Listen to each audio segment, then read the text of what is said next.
Hey y'all, I'm Killer Nicole, and I am back with another episode of Mindfully Me. This episode is surrounding love and the way social media has affected it. So off rip, I'm gonna let y'all know the title. And the title is This Ain't Couple Goals, It's Confusion. Yep, baby, I'm finna get smooth, clean on into it. I personally have a lot to say about this topic. Me and my friends talk about this a lot, the way social media has changed everybody's perception of love or what it's supposed to be. So I went around asking a few questions, and we're going to get straight into it. Let's start. The first question is, what did love look like to you before social media? Before social media, I feel like love felt simple. Not easy, but simple. Like, it was private moments that didn't need to be proven to anybody. It was handwritten notes, late night conversations, random stuff, sharing headphones, walking home together. I sure was walking home with the little boy I liked in middle school. Like, little things that meant something to you. Love wasn't something you had to showcase. It was something you just felt. There wasn't a constant need to post it or perform it, and because of that, I feel like it was more pure. But nowadays, it's like if you're not posting, people question even if it's real, and that's sad. But love before social media felt like peace. Now, most of the times, it feels like pressure. And I'm not saying it's overbearing to post your partner or post what y'all do, the things y'all buy. That's cool, but I know for a fact some people go over and above to make sure people know, like, oh, we together. Oh, we doing this. Oh, I bought her this. And I just feel like that's off the wall. You don't have to do all that to prove your love for somebody to other people. The love should be proven between the two people that's taking in it. Nobody else needs to be so worried about y'all that they feel like, oh, it's not real if he don't post it, that she don't post it. Or they don't buy each other nothing. So, it's not serious. The next question is, when did you start noticing a shift in how people approach love? I think I really started noticing a shift around the time couple goals became a trend. Like when people started doing like soft lunches or creating aesthetic couple reels, or when relationships were going viral based on a cute video, or like, y'all know the little couples we used to watch on not TikTok, but YouTube as a kid. It became less about the connection and more about the content to me. People started wanting love that looked good online, even if it wasn't good offline. And I noticed people would stay in situations just to keep up the look, and I even caught myself doing that too. It became about appearances more than alignment. That's when I knew love had changed for our generation. It was always, oh, I want to be like them. Like, everybody used to post, it was like Moneybag and Ari. At one point, it was Herb and Ari. Like, what was Trippie Redd and Coi Leray? Like, it's random people that y'all see online that y'all want to be like, and y'all don't know what they're going through in the background. And I feel like that's when stuff really started, a shift really started. Because y'all remember how people used to make the little, to be honest, post with the people in the background. They started making the couple goals post, and everybody had that on their story. Or even now, it be like when people go on trips and they laid up with their significant other and taking pictures, everybody like, yeah, this what I want, this what I want. How you know what them people doing in the background? I ain't gonna say what could be happening, but things could be happening in the background that you shouldn't wish nothing like that on yourself. So I just feel like the love that you want, or the love that you're looking for, you don't base that off anybody else's relationship, because, baby, you don't know what's happening. This says, do you think social media has helped or hurt our generation's relationship? It's done both. It's helped by giving us access, like we can connect with people we might have crossed paths with. It's easier to express ourselves, share milestones, and even get advice on moments. But on the other side, it's hurt the generation deeply. It's created this culture of comparison where we're constantly measuring our love against somebody else's. And it's blurred the line between real intimacy and performance. And worst of all, it's all made some of us think love has to be loud and visible to be valid. We lost the value of sacred, quiet, private love, the kind of love that doesn't need an audience to feel real. And that's back, just like I was saying, everybody want to blast it on social media just to get the approval of our peers, and it doesn't take that at all, honestly. The next question says, has social media made us more performative in relationships? Um, yeah, 100%, yeah. A lot of people do in relationships, what a lot of people do in relationships now is done for social media, not the actual person. Folks are planning photo shoots instead of planning their future together. Like, they showing their love for likes instead of showing up for each other in real life. We're performing being in love instead of actually being in love. And the worst part is people are so caught up in how it looks that they ignore how it feels. Because behind every cute post could be somebody crying themselves to sleep. But we wouldn't know because the internet rewards perfection, not truth. And it's wild how we romanticize the aesthetic of love more than the actual experience of it. The next question says, do we compare our love lives to others too much because of what we see online? Absolutely. It's almost impossible not to when you're scrolling through perfect, quote unquote, couples every day.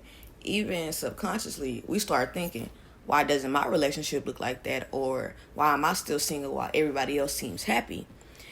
And we don't realize we're comparing our raw moments to somebody else's curated content. They're posting their best angles, best days, best memories just to get it to look good. And we're living through the full spectrum, the highs and the lows. And that comparison can make you feel like what you have isn't enough, even when it is. Social media doesn't show you the full picture, just the parts they want you to see. You never know what's actually going on. That's why I feel like you shouldn't want anybody else's relationship, because you truly just never know. I feel like the questions are repeating themselves, but they're all good questions, so I'm continuously answering them. This next question says, are we chasing aesthetic love or authentic love? I think a lot of us are chasing the aesthetic right now. We want love that looks good. We want the matching outfits, couple trips, the aesthetic dates, the proposal videos. And there's nothing wrong with wanting beautiful moments, but if that's all we're chasing, we're going to end up with shallow connections. Authentic love doesn't always look good. Sometimes it's late night disagreements, them awkward conversations, learning how to love each other better, and it's not always camera ready. But it's real at the end of the day. And I think a lot of people confuse cute with compatible. We need to go deeper than the surface. Next question. How has access to people, DMs, dating apps, etc. affected commitment? Access has made everything feel disposable. Like if something doesn't go right, people just move on instead of working through it. They think, why fix this when I could just slide on somebody else? And that mindset is dangerous. Commitment takes patience, effort, and choosing the same person over and over. But now there's this illusion that there's always somebody better just to scroll away, just a DM away, just a call away, text message, whatever you want to say. It's made us think that love is supposed to be convenient when in reality, love requires real work. Access isn't always connection. Having options doesn't mean you have intimacy. And a lot of people gonna learn that the hard way. They truly are. Ooh, this next question is good. Why do situationships seem so common now? Because we've created this culture where people want the benefits of a relationship without the responsibility of one. We want intimacy, affection, attention, but we don't want to commit, communicate, or be vulnerable with the person. Situationships feel safe, quote unquote. I'm doing air quotations. To some people because there's no label, there's no pressure in being locked down. But in reality, that's confusion. It's blurred lines. And it's people catching feelings and getting hurt without ever being able to say they were really together. It's not a real relationship. So people be like, oh, you can't be mad. I can be mad at what I want to be mad at. Thank you. But sadly, some folks stay because they're scared of being alone, or they think that's all that they're worthy of. But Love shouldn't be half given. You deserve clarity and not confusion. And I've said this many times before in many episodes. Anything of confusion is not of God. God places nothing in your life that's going to confuse you. Next question says, have you ever stayed in something toxic because it looked good online? Yes, unfortunately. And it's something I have to forgive myself for, because from the outside, it looked perfect. The cute pictures, cute little TikToks. But inside, I was drained, anxious, constantly questioning myself. But I stayed because I didn't want to let go of what people thought we were. I didn't want to look like I failed at love. I cared more about the image than my own peace. And that's how social media traps you. Because the likes and comments, oh, y'all so cute, woo, that feels like validation. But no amount of likes can make a broken relationship feel whole. You got to choose your real life over your own online life every time. Each and every time. Have you ever felt pressure to post your partner or felt anxious if they didn't post you? Yeah, I have. It made me question if I was being hidden or they didn't want to be seen with me, or honestly, if they were just private. And that's a hard line to walk. Sometimes it's not even about showing off. It's a wanting to feel seen. Social media makes us feel like being posted equals being valued, but that's not always true. People can post you and still mistreat you, and people can keep you off the feed and treat you like gold in real life. But what matters is how they show up for you, not how they show you off. But yeah, I've definitely felt that pressure. That pressure is definitely real. Next question says, has seeing couples online ever made you question your own relationship? For sure.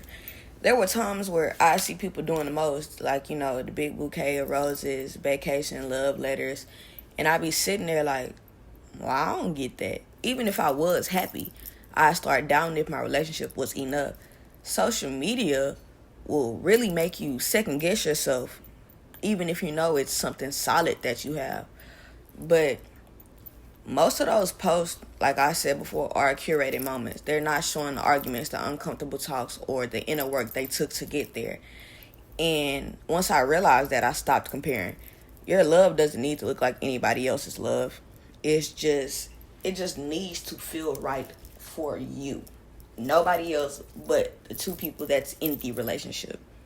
This next question says, what's one myth about love you've had to unlearn? I had to unlearn that love is supposed to feel magical all the time. It's not. Love is a choice, a decision, and sometimes it's choosing someone even when it's not easy. I used to think that if it wasn't exciting 24/7 that it wasn't real. But real love is steady, it's soft. It's not always fireworks. It's the random things like the warmth of a hug after a long day. It's somebody showing up for you when you're not at your best. It's not constant butterflies. It's comfort, peace, partnership. And honestly, that kind of love is way more valuable than anything else. How can we separate social media validation from real connection? I would say by asking yourself, would this moment still matter to me if nobody saw it? If the answer is yes, then that's real. Real connection doesn't need an audience. It's about how they treat you when it's just the two of y'all.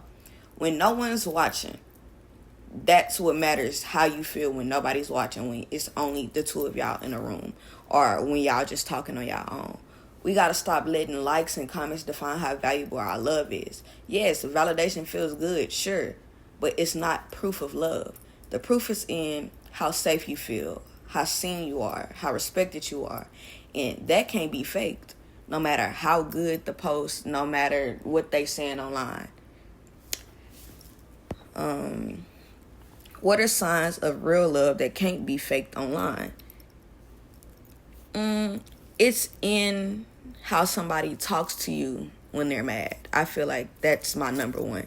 The way people treat you when they mad is determined on how much they love you for real. how they support your growth even when it challenges them as well, how they protect your peace, not just your image.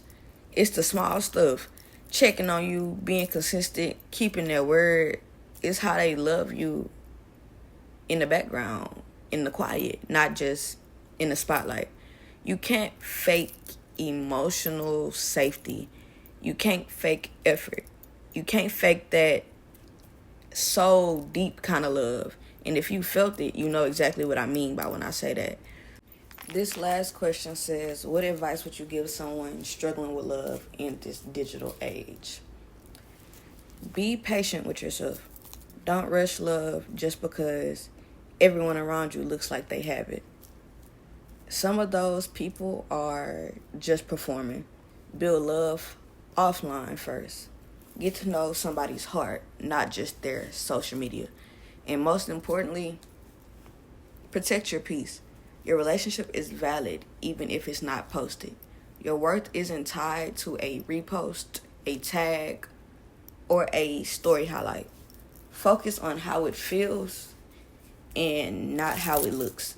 And remember, the realest love doesn't always go viral. It stays. It sticks with you. I want to thank y'all for coming to another episode of Mindfully Me. I'll see y'all Thursday.